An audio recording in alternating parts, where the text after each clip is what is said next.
DJ पचुम्मा पटेक कर, DJ पचुम्मा पटेक कर। Recording by SR Studio, Ludhiana। हमरा सोझा में नाचे छी छौरी दोसरा छोरा संसेट के। हमरा सोझा में नाचे छी छौरी दोसरा छोरा संसेट के। मन सनक तो लेबोगे छौरी डीजे पचुम्मा पटेक के। मन सनक तो लेबोगे छौरी डीजे पचुम्मा पटेक के। नाचैल माना करै छियौ बात बोले चाहिए ठीक है। नाचैल माना करै छियौ बात बोले चाहिए ठीक है। मन सनक तो लेबोगे छौरी डीजे पचुम्मा पटेक के। मन सनक तो लेबोगे छौरी डीजे पचुम्मा पटेक के। डीजे पचुम्मा पटेक के।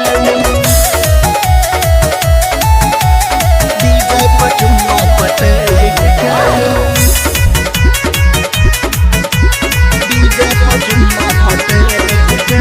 हमारा छिछोरी लब लब गे देखी कैमरा वाला के तू जब जब गे। हमारा छिछोरी लब लब गे देखी कैमरा वाला के जब जब गे।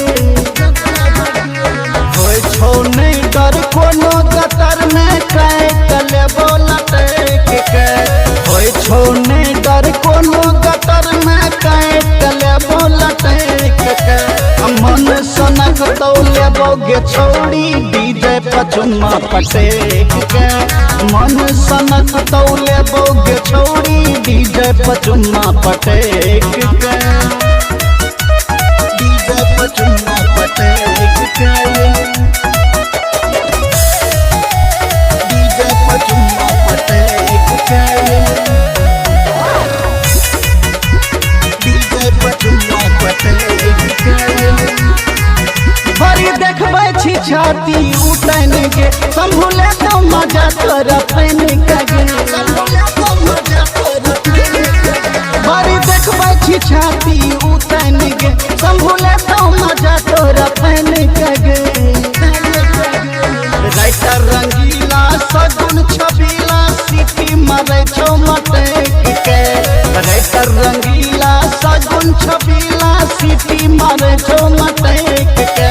मन सनक तो लेबोगे छौरी डीजे पचुम्मा पटेक के। मन सनक तो लेबोगे छौरी डीजे पचुम्मा पटेक के।